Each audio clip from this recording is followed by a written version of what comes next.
नमस्कार, मी मच्छिंद्र सतीश कांदाकर राहणार यावदी. गेल्या 3 महिन्यापूर्वी भोसले सरांच्या मिसेसला आपण पॅरालिसिस साठी अमृत ज्यूस दिलं होतं.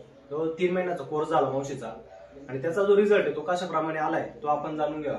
काय काय त्रास होता आणि कसा रिझल्ट वाटला? मला पॅरालिसिस त्रास होत होता, चालता येत नव्हतं.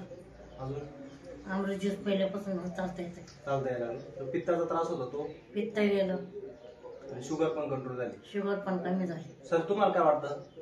तिचा शुगरचा प्रॉब्लेम होता तो निश्चितच कमी झाला. हो, शुगर काय तिची 250, 300, 400, 450 पर्यंत जात होती. पण ती आता नॉर्मल आली. आणि ज्यावेळेस मी द्यायला आलो त्यावेळेस काठीवर चालत ती काठीवर चालत होती. आता पूर्ण आता पूर्णपणे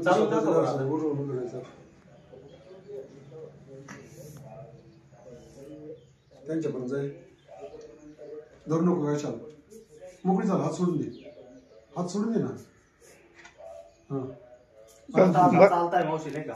हा जबरदस्त रिझल्ट मावशींना आलाय. ये फिरून चाल, फिरून ये, फिरून इथंच फिरून ये. हा, ये फिरून, ये फिरून.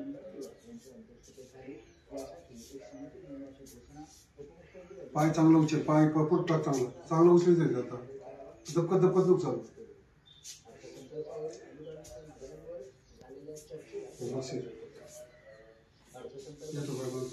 ज्या व्यक्ती काठीवर चालत होता आता त्या अमृत ज्यूसनी पूर्णपणे मोकळा चालतात, नाही का? कुठला आधार न घेता असा छान रिझल्ट अमृत ज्यूसने आलाय. तुमच्या घरामध्ये असा काही प्रॉब्लेम असेल, तुमच्या नातेवाईकात असेल, परिवारात असेल तर नक्कीच सजेस्ट करा अमृत ज्यूस. नक्की तुम्हाला अमृत ज्यूस बरं करेल. धन्यवाद.